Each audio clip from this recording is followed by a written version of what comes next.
Military tank को दिखाया जाता है जो अफगानिस्तान के अंदर एक मिशन को पूरा करने के लिए जा रहे थे। लेकिन कुछ समय के बाद हमें मालूम चलता है कि ये दोनों सिर्फ मजाक कर रहे थे। दरअसल ये दोनों सगे भाई हैं। असल बात पर यह है कि जैक के भाई ने जानबूझ करके टैंक को खराब कर दिया ताकि ये लोग रुक सके। जब जैक टैंक को ठीक कर रहा था तो उसी वक्त उसका भाई उससे कहता है कि यार हम यहाँ पर क्या कर रहे हैं, हम दोनों का सपना था कि रेंजर की ट्रेनिंग पूरा करके हम रेंजर बने। मैंने सब कुछ चेकिंग कर लिया है, 2 महीने बाद जून में ट्रेनिंग स्टार्ट होने वाली है, हम दोनों साथ मिल करके ट्रेनिंग को पूरा करके रेंजर बन सकते हैं। जिस पर जैक कहता है कि तू ये क्या बात कर रहा है, मेरी उम्र हो रही है और मैं उस ट्रेनिंग को पूरा नहीं कर पाऊंगा। जिस पर उसका भाई कहता है कि मैंने रिक्वायरमेंट को चेक कर लिया है, हम दोनों उस ट्रेनिंग के लिए परफेक्ट हैं। जैक मान जाता है और कहता है कि ठीक है, अगर तू कह रहा है तो देख लेंगे। फिलहाल इन्हें आगे बढ़ करके मिशन को पूरा भी करना था, इसलिए जैक वापस से अपने ट्रक में जाने लगता है। तभी अचानक से इन पर तालिबानियों का हमला होता है। एक एक करके इनके सारे टैंक को उड़ा देते हैं। कई सारे सोल्जर भी मारे जाते हैं। जैक भी जख्मी हो गया था, लेकिन जब उसे होश आता है तब वो सबसे पहले अपने भाई को ढूंढता है। वो देखता है कि उसका भाई अभी भी जिंदा है, वो बस जख्मी हालत में था। इसके बाद अचानक से जैक की आंख खुल जाती है। इस वक्त वो कई सोल्जर्स के साथ में एक बस में बैठा हुआ था। और वैसे मैं आपको बता दूं, मूवी के शुरुआत में जो सीन हमें दिखाया गया उसे बीते हुए लगभग 2 साल हो गए, लेकिन जैक अभी भी उस दुर्घटना को भुला नहीं पा रहा है। अभी भी वो अपने भाई को बहुत याद करता है। यहाँ पर हमें मालूम चलता है कि जैक रेंजर की ट्रेनिंग पूरा करने के लिए कोलोराडो आया है। जाहिर सी बात है कि उसने अपने भाई से वादा किया था, उसका भाई नहीं है तो क्या हुआ, वो अकेले ही उसका सपना पूरा करेगा। एक रेंजर बनने के लिए अलग अलग शहरों से यहाँ पर बहुत सारे सोल्जर आए हुए थे। कप्तान इन सबको बताते हैं कि तुम्हारे पास सिर्फ 4 हफ्तों का समय है। इन 4 हफ्तों के अंदर तुम्हें खुद को साबित करके ट्रेनिंग को पूरा करना होगा। आखिरी हफ्ते में तुम्हें मिशन को पूरा करके उस लाइन को पार करना है। अगर तुम सही सलामत उस लाइन को पार करते हो तो तुम्हें एक रेंजर बना दिया जाएगा। इसके बाद पहले हफ्ते से ही ये सभी लोग अपनी ट्रेनिंग को पूरा करने लगते हैं। इस ट्रेनिंग में जो फेल हो रहे थे उन्हें अलग करके वापस घर भेज दिया जा रहा था। जैसे जैसे हफ्ता बीत रहा था तो एक के बाद एक सोल्जर को छाड़ करके उन्हें वापस घर भेज दिया जा रहा था। ट्रेनिंग को पूरा करते हुए लगभग 2 हफ्ते बीत रहे थे और तीसरा हफ्ता शुरू हो चुका था, लेकिन जैक अभी तक किसी भी सोल्जर के साथ घुला मिला नहीं था। वो बस अपनी ट्रेनिंग पर फोकस कर रहा था। इतना फोकस कर रहा था कि बाकी के सोल्जर उस पर फोकस करने लगते हैं। एक दिन स्मिथ अपनी टीम से पूछ ही लेता है कि आखिर ये बंदा है कौन। तब वेलोरिना उसे बताती है कि ये अपनी टीम के साथ अफगानिस्तान में एक दल को बचाने के लिए गया था, लेकिन तालिबानियों का हमला होने की वजह से उसकी पूरी टीम मारी गई, यहाँ तक कि उसका भाई भी मारा गया। सुनने में ये आया था कि वो अपने भाई को कंधों पर उठा करके 10 मील तक चल करके बीच पर लेकर के गया था, इसीलिए इसको सिल्वर मैन का अवार्ड दिया गया। इतना सब कुछ सुनने के बाद स्मिथ से रहा नहीं जाता। वो उसे पूछता है कि अफगानिस्तान में क्या हुआ था, लेकिन जैक उसे इस बात का कोई जवाब नहीं देता। उसी वक्त स्मिथ का टीम लीडर जैकब उसे डांटने लगता है। वो उसे कहता है कि तुम इस तरह उसे ये बात नहीं पूछते, उसने बहुत कुछ खो दिया है और उसे फिर से वो सब कुछ याद मत दिलाओ। इसके बाद हमें न्यूज पर दिखाया जाता है कि नासा ने एक एस्ट्रॉयड को डिस्कवर किया है। नासा का कहना है कि ये एस्ट्रॉयड हमारे अर्थ के एटमॉस्फेयर से होकर के गुजरने वाला है। वैसे कोई भी इस न्यूज पर ज्यादा ध्यान नहीं देता है। तीसरा हफ्ता शुरू होते ही इन सभी की ट्रेनिंग हार्ड हो जाती है। तीसरे हफ्ते में जो मिशन इन्हें दिया जाता है उसमें कई सारे सोल्जर फेल हो जाते हैं, इसलिए उन सबको वापस घर भेज दिया जाता है। ट्रेनिंग का चौथा हफ्ता शुरू होने वाला था, यानी कि आखिरी हफ्ता जैक ने ठान लिया था कि वो जी जान लगा देगा, लेकिन बिना रेंजर बने वापस घर नहीं जाएगा। चौथा हफ्ता शुरू होने के बाद इनकी ट्रेनिंग शुरू होती है। इन सबको स्विमिंग पूल के अंदर डाला जाता है। काफी समय तक कुछ सोल्जर सरवाइव करते हैं, लेकिन बाद में वो ऊपर आने लगते हैं। लेकिन जैक हार नहीं मानता, वो लास्ट तक पहुंचना चाहता था। लेकिन जब उसकी हिम्मत टूटने लगती है तब वो अपने भाई को याद करता है, उस समय को याद करता है जब उसने अपने भाई को बचाने के लिए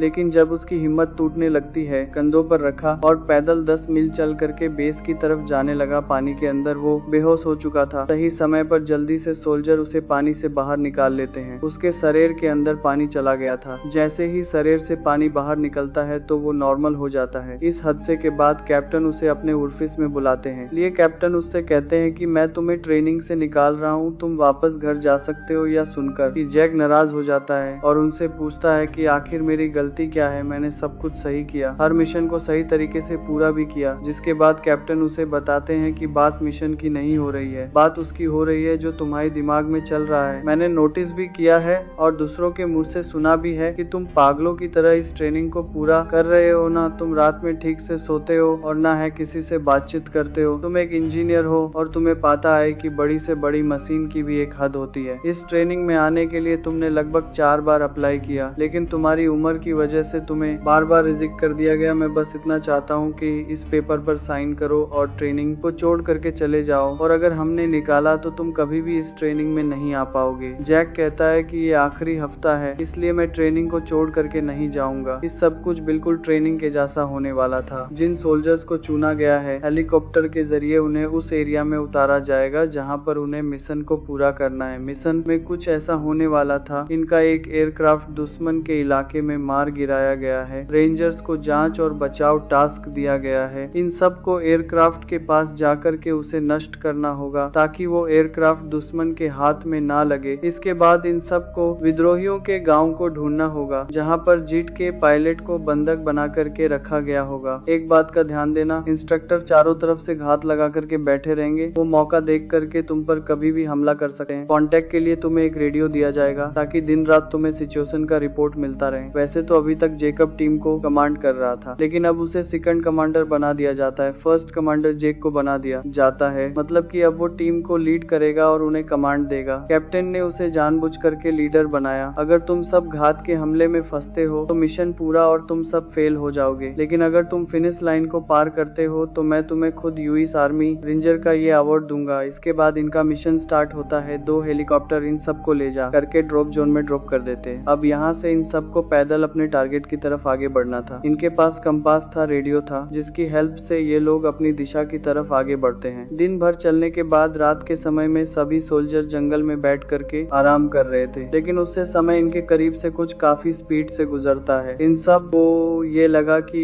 कैप्टन को मालूम चल गया कि ये लोग आराम कर रहे हैं, इसलिए उन्होंने कोई रॉकेट छोड़ा था। इसके बाद ये सभी लोग आगे बढ़ते हैं और सुबह होते होते अपने टारगेट पर पहुंच जाते हैं। टारगेट पर पहुंचने के बाद सामने के साइड में इन्हें एक मशीन दिखाई देती है जो कि नदी के पास था। इन पर हमला करने के लिए इंस्ट्रक्टर घात लगा करके बैठे होंगे, इसलिए सभी सोल्जर मिल करके प्लान बनाते हैं। रेडियो को चालू करके कांटेक्ट करने की कोशिश करते हैं, लेकिन रेडियो पर कोई जवाब नहीं आता, बल्कि सोल्जर इन्हें बताता है कि रेडियो में से बहुत अजीब आवाज आ रही है। यहाँ तक कि एक सोल्जर इन्हें ये भी बताता है कि कोऑर्डिनेट के मुताबिक हम अपने टारगेट से 100 मीटर दूर हैं, लेकिन कोई भी इस बात को ज्यादा सीरियस नहीं लेता है क्योंकि 100 मीटर ज्यादा दूर नहीं था। ये लोग कोऑर्डिनेट पर ध्यान नहीं देते हैं क्योंकि टारगेट इनके सामने था। प्लान के मुताबिक सभी सोल्जर नीचे जाने लगते हैं। उस मशीन को उड़ाने के लिए सारे सोल्जर अलग अलग पोजीशन पर जाकर के बैठ जाते हैं। मशीन के करीब जाने से पहले ये लोग चेक करते हैं कि कोई इंस्ट्रक्टर आसपास घात लगा के तो नहीं बैठा है। उससे समय जैक को चमकती हुई कोई चीज दिखाई देती है, लेकिन इस पर वो ज्यादा ध्यान नहीं देता है। लेकिन फिर भी कोऑर्डिनेट को लेकर के उसके मन में डाउट था। सिर्फ एक बार वो चेक करने के लिए जंगल की तरफ जाता है। इधर जैसे ही सोल्जर्स को मौका मिलता है तो वो बॉम्ब को रेडी करते हैं और उसे मशीन पर ले जा करके लगा देते हैं। ये लोग मशीन को उड़ाने वाले थे। उससे समय जैक को जंगल के अंदर वो जेट दिखाई देता है जिसकी बात कैप्टन कर रहे थे, मतलब कि इनका टारगेट ये जेट था। इस वक्त जैक अपनी टीम से काफी दूर था। वो अपनी टीम को रोकने के लिए उनकी तरफ भागता है, लेकिन उससे पहले ही उसकी टीम बॉम्ब लगा करके उस मशीन को उड़ा देती है। बाद में इन्हें मालूम चलता है कि उस मशीन को खरोच तक नहीं आया है, बल्कि अगले ही पल वो मशीन एक रोबोट की तरह इनके सामने खड़ी हो जाती है। वो स्टार्ट होती है और सबको स्कैन करने लगती है। अभी तक तो सोल्जर्स को समझ में नहीं आ रहा था कि आखिर उसके सामने क्या चीज है और वो कर क्या रहा है, लेकिन इन्हें स्कैन करने के बाद जब वो अपने मशीन में से गन निकालता है तब इन्हें मालूम चल जाता है कि आगे क्या होने वाला है। सभी लोग भागना शुरू करते हैं, लेकिन एक एक करके वो इन पर फायरिंग करने लगता है और फायरिंग इस कदर कर रहा था कि वो किसी को जिंदा नहीं छोड़ रहा था। वेलोरिना उसके निशाने पर थी, लेकिन वो उसे शूट करता उससे पहले बीच में जैक आकर के उसे बचा लेता है। बचे हुए सोल्जर अपनी जान बचाते हुए भागते हुए जंगल के अंदर चले जाते हैं। इनके पास एक गोला आकर के गिरता है जिससे धमाका होता है और उसी वजह से ये सभी लोग खाई में नीचे गिरने लगते हैं। ऊपर से नीचे गिरते वक्त कई सोल्जर जख्मी हो जाते हैं और कई तो मारे जाते हैं। जैक जल्दी से खड़ा होता है और जख्मी हुए सोल्जर को साइड करने लगता है क्योंकि वो मशीन किसी भी वक्त यहाँ पर आ सकती थी। ऊपर से नीचे गिरने की वजह से जेकब का पैर बहुत ही बुरी तरीके से जख्मी हो गया था। वो चलने की हालत में नहीं था। जब जैक रेडियो के बारे में पूछता है तब एक सोल्जर उसे बताता है कि जिसके पास रेडियो है वो ऊपर ही छूट गया है। रेडियो से इनका काम बन सकता था, इन्हें हेल्प मिल सकती थी, इसलिए जैक उसे लाने के लिए ऊपर जाता है। लेकिन ऊपर जाने के बाद उसे मालूम चला कि जिसके जिसके पास रेडियो है वो तो मारा जा चुका है और रेडियो भी खराब हो चुका है। उसे समय इन्हें ये भी मालूम चलता है कि वो मशीन 2 पैरों पर चल करके इन्हें ढूंढ रही है। अभी भी एक सोल्जर जिंदा था, लेकिन जैक के सामने ही वो मशीन उस सोल्जर को उड़ा देती है। मशीन से बच करके जैक वापस भाग करके नीचे अपनी टीम के पास आता है और इनसे कहता है कि अब वो मशीन चल करके हमें ढूंढ रही है, हमें आगे बढ़ना होगा। इसके बाद ये सभी लोग जल्दी से रस्सियों को नीचे की तरफ फेंकने लगते हैं। ये सभी लोग पहाड़ के ऊपर फंसे हुए थे और सिर्फ रस्सियों की मदद से ही ये लोग नीचे उतर सकते थे। जेकब के लिए ये करना काफी मुश्किल था क्योंकि उसका एक पैर जोटिल था। दिक्कत तो तब हो जाती है जब वो मशीन यहाँ पर आ जाती है और उस सोल्जर को टारगेट करती है जिसने रस्सी पकड़ रखी थी। वो उस सोल्जर को पल भर में उड़ा देता है, जिसकी वजह से रस्सी छूट जाती है और जेकब बहुत ही बुरी तरीके से जमीन पर आकर गिरता है। वो मशीन ठीक इनके ऊपर था और ये सभी लोग पहाड़ के कावर लेकर के छुपे हुए थे। जब वो स्कैन कर रही थी तब ये लोग उसके बहुत करीब थे। जेकब का पैर जख्मी था, वो अपने पैरे को घुमा नहीं पाता, इसलिए उसका पैर लपेटे में आ जाता है। जैसे ही उस मशीन को इनकी भनक लगती है तो वो इन पर फायरिंग करने लगता है। सभी लोग अपनी जान बचा करके जंगल की तरफ भागने लगते हैं। जब गोलियों से काम नहीं बनता तब वो इन पर गोला बरसाती है। उस गोले की वजह से काफी जोरदार धमाका होता है। इस हादसे में कुछ सोल्जर मारे जाते हैं। वैसे तो जेकब जख्मी था, लेकिन फिर भी ये लोग उसका साथ नहीं छोड़ते हैं। अपने साथ उसे लेकर के पहाड़ के ऊपर आते हैं। जैक उसके पैरों को सीधा करता है और फिर स्ट्रेचर पर लिटा देता है। वैसे दर्द की वजह से वो बेहोश हो गया था। यहाँ पर जैक अपनी टीम को बताता है कि वो हमारा टारगेट नहीं था, हमारा टारगेट एक जिट था जो जंगल में पड़ा हुआ था। वो क्या चीज है मुझे नहीं पता, लेकिन हमने किसी गलत चीज को नुकसान पहुंचा दिया और अब वो हमसे उसी चीज का बदला ले रही है। हमें जल्दी से गांव की तरफ आगे बढ़ना होगा, वहाँ पर हमें हेल्प मिल सकती है। एक एक करके ये लोग जेकब को उठाते हैं और आगे बढ़ने लगते हैं। थोड़ा आगे जाने के बाद इनके सामने एक नदी आती है और अब अगर इन्हें उस पार जाना है तो इस नदी को पार करना होगा, लेकिन इस नदी का बहाव काफी तेज था। उसे आसानी से पार कर पाना बहुत मुश्किल था, लेकिन फिर भी जैक रिस्क लेता है। अपनी टीम को बचाने के लिए वो पानी के जरिए उस पार जाने की कोशिश करता है। वैसे तो पानी का बहाव तेज था, लेकिन फिर भी वो उस पार पहुंच जाता है और पेड़ से रस्सी को बांध देता है। रस्सी बंधने के बाद पहले तो स्मिथ जेकब को अपने साथ लेकर के उस पार जाने की कोशिश करता है, लेकिन इस रस्सी के बीच में एक गांठ बनी हुई थी जिस पर स्ट्रेचर का क्लिप फंस जाता है। हालांकि स्मिथ उस क्लिप को छुड़ाने की कोशिश करता है, लेकिन इस बीच गलती से जेकब स्ट्रेचर के साथ लटकने लगता है। इन्हें मुसीबत में देख करके जैक उसे बचाने के लिए जाता है। दूसरी तरफ वेलोरिना भी इन्हें बचाने के लिए आगे बढ़ने लगती है। वैसे तो ये लोग करीब पहुंच चुके थे, लेकिन जैकब को बचा पाते उससे पहले यहाँ पर वो मशीन आ जाती है। स्कैन करने के बाद वो इन पर हमला करती है, जिसकी वजह से ये सभी लोग पानी में गिर जाते हैं। अभी भी वो मशीन हमला करना बंद नहीं कर रही थी, वो लगातार इन पर फायरिंग किए जा रही थी। पानी का बहाव काफी तेज होने की वजह से सभी लोग धरनी में जा करके गिर जाते हैं। जैक ने अभी भी जेकब का हाथ नहीं छोड़ा था। जेकब बेहोशी की हालत में पड़ा हुआ था। इनके टीम में अब सिर्फ 6 लोग बचे हुए थे। वो मशीन करीब आती उससे पहले ही ये लोग जेकब को अपने साथ लेकर के गाँव के तरफ आगे बढ़ते हैं। गाँव में पहुँचने के बाद इन्हें मालूम चलता है कि यहाँ पर तो सब कुछ जल करके खाक हो चुका है, मतलब कि वो मशीन पहले ही यहाँ पर आकर के पहुँच चुकी थी। लेकिन यहाँ पर इन्हें ये मालूम चल जाता है कि वो आसमान से गिरा है। न्यूज पर जिस एक्सट्रॉइड की बात हो रही थी वो यही मशीन थी। जैक अपने साथियों से कहता है कि हमें जल्दी से इस टैंकर को ठीक करना होगा, क्योंकि इसी की वजह से हम जल्दी बेस तक पहुंच पाएंगे। जब ये लोग टैंकर को स्टार्ट करते हैं तो वो आराम से स्टार्ट हो जाता है, लेकिन दिक्कत अब थी क्योंकि उसका टायर फंसा हुआ था। हालांकि ये लोग मिल करके उसे खींचते हैं और बाहर निकाल देते हैं, लेकिन तभी इन्हें इस बात का भी एहसास हो जाता है कि वो मशीन इनके आसपास ही है। टैंकर को स्टार्ट करने के बाद ये लोग जल्दी से यहाँ से निकलने लगते हैं। इस दौरान स्मिथ जाकर के कुछ असली गोलियों को इकट्ठा करने लगता है उस मशीन से लड़ने के लिए। जब वो गोलियों को इकट्ठा कर रहा था तो उसी वक्त यहाँ पर वो मशीन आकर के पहुंच जाती है। गोलियों को लेकर के वो जी जान लगा करके टैंकर की तरफ भागता है, लेकिन तभी मशीन उस पर हमला कर देती है, जिसकी वजह से वो मौके पर ही मारा जाता है। गोलियों के बॉक्स के साथ जैक टैंकर के अंदर जाकर गिरता है। वेलोरिना जल्दी से टैंकर को स्टार्ट करके यहाँ से भागने लगती है। इस दौरान इनके बीच में खतरनाक फायरिंग होती है और जब गोलियों से काम नहीं बन पाता है तब वो मशीन अपना गोला छोड़ती है। गोले के धमाके से भी इनके टैंकर में कोई फर्क नहीं पड़ता। ये मशीन लगातार इन पर फायरिंग कर रही थी, इन पर हमला कर रही थी, जिसकी वजह से जैक एक एक करके अपनी टीम को खोलने लगता है। इस दौरान जैक अपनी गन से पहाड़ों पर फायरिंग करता है। बड़े बड़े पत्थर टूट करके उस मशीन के ऊपर गिर जाते हैं। वेलोरिना भी मारी जा चुकी थी, इसलिए टैंक कंट्रोल हो चुका चुका था। वो एक पत्थर से जाकर के ठकरा जाता है। कुछ समय के बाद जब जैक को होश आता है तब उससे मालूम चलता है कि उसकी पूरी टीम मारी जा चुकी है। सिर्फ जैकब बचा हुआ था और वो भी बेहोशी की हालत में था। पत्थरों ने उस मशीन का कुछ नहीं बिगड़ पाया था। वो मशीन अभी भी जैक के सामने थी, इसलिए जैक चुपचाप जैकब को अपने साथ ले करके यहाँ से जाने लगता है। बारिश और कीचड़ की वजह से वो जैकब को ले करके ऊपर के साइड में नहीं जा पा रहा था। वो बार बार फिसल करके नीचे गिर जा रहा था। उसी वक्त यहाँ पर जैकब को भी होश आ जाता है। पहले तो वो उसकी जान बचाने के लिए जैक को शुक्रिया कहता है और फिर उससे कहता है कि हर एक चीज की एक कमजोरी होती है और इस मशीन की भी कोई कमजोरी जरूर होगी। वो मशीन धीरे धीरे इनके करीब आ रही थी। इस वक्त जैक नोटिस करता है कि इस मशीन के ऊपर के साइड में एक छोटी सी जगह है जहाँ से भाप के जैसा कुछ निकल रहा है। उस चीज को देखने के बाद जैक के दिमाग में एक आइडिया आता है। वो समझ जाता है कि इस चीज को कैसे खत्म किया जा सकता है। वो जल्दी से जैकब को पेड़ के कवर में बैठा देता है और उससे कहता है कि यहीं पर इंतजार करना, मैं कुछ समय के बाद आता हूँ। इसके बाद वो अकेले ही उस जगह पर जाता है जहाँ पर माइनिंग का काम चल रहा था। इस जगह को उसने दिन में देखा था जब वो हेलीकॉप्टर में बैठ करके इसके ऊपर से गुजर रहा था। अंदर के साइड में उसे एक जेसीबी दिखाई देती है जिससे उसका काम आसान होने वाला था, जिससे मशीन को चालू बंद किया जाता है। न वो रिमोट उसे अंदर मिल जाती है। इसके बाद वो उस मशीन को अपनी तरफ बुलाने के लिए आसमान में फ्लेयर चलाता है। कुछ समय के बाद जैसे ही वो मशीन यहाँ पर आकर के पहुँचती है तो उसी वक्त जैक धमाका करता है। इस धमाके की वजह से वो मशीन नीचे आकर के गिरती है। उसी समय जैक को जैसे ही मौका मिलता है तो वो जैसी बी को लेकर के बाहर आता है। जैसी बी को ले जाकर के वो सीधा मशीन को ठोक देती है। मशीन को ले जाकर के दीवार से सटा देता है। इसके बाद वो तुरंत रिमोट के बटन को दबा देता है, जिसकी वजह से ऊपर जो मशीन थी वो चालू हो जाती है। छोटे छोटे जो कंकर थे वो उस मशीन के ऊपर आकर के गिरने लगते हैं। कंकर जैसे ही अंदर जाता है तो वो मशीन लाल हो जाती है। जैक जल्दी से भागता है और उसी समय जोरदार धमाका होता है। इस तरह से उस मशीन का खात्मा हो जाता है। इसके बाद जैक वापस से जाकर के जैकब को अपने कंधों पर उठाता है और उसे लेकर के बेज की तरफ जाने लगता है। जब वो बेज पर पहुंचता है तब उसे मालूम चलता है कि यहाँ पर भी हर तरफ अफरा तफरी मची हुई है। जैकब को अपने साथ लेकर के वो रेंजर की आखिरी लाइन को पार करता है। मतलब कि ये दोनों एक साथ इस मिशन को पूरा करते हैं और रेंजर बनते हैं। जैकब उसे शुक्रिया कहता है। इसके बाद मेडिकल टीम उसे उठा करके लेके चली जाती है। यहाँ पर जैक कुछ मशीनों को देखता है जो फोर्स उठाकर लेकर के आ रही थी। तब कैप्टन उसके पास आकर के उसे बताते हैं कि वो मशीनें हर तरफ फैली हुई है। हमारी बटालियन इस बिस पर लोगों को बचाने में फंसी हुई थी, इसलिए हम तुम्हें बचाने के लिए नहीं आ पाए। न्यूज के जरिए हमें मालूम चलता है कि वो एस्ट्रॉइड अलग अलग जगहों पर जाकर के घिरा है। वो मशीनें दुनिया में हर तरफ फैले हुए हैं और तबाही मचा रहे हैं। दुनिया भर की फोर्स इस मशीन को तबाह करने में लग चुकी है। इधर जैक की जांच वगैरह पूरी हो जाने के बाद कैप्टन उससे पूछता है कि तुमने जिस मशीन को मारा उससे कैसे मारा। तब जैक इन्हें बताता है कि उस मशीन के ऊपरी हिस्सा में एक छोटी सी जगह है। उस जगह से वो कभी कभी भाप या गैस छोड़ता है। अगर उसके अंदर हम कुछ गिरा दे तो उसका पूरा सिस्टम ठप हो जाएगा। इस तरीके से ही मैंने उसे खत्म किया था। इसके बाद कैप्टन उससे कहते हैं कि तुम इसके हकदार हो। इतना कहने के बाद वो उसे यूएस आर्मी रेंजर अवार्ड देते हैं। उससे कहते हैं कि अब तुम एक रेंजर बन चुके हो, तुम्हें अपनी टीम को लेकर के उन मशीनों को तबाह करने के लिए निकलना होगा। इसके बाद जैक अपनी टीम के सामने जाकर के उन्हें हौसला देता है और उन्हें अपने साथ लेकर के मिशन पर निकल पड़ता है। इसी साथ दोस्तों ये कहानी ए पर खत्म हो जाती है।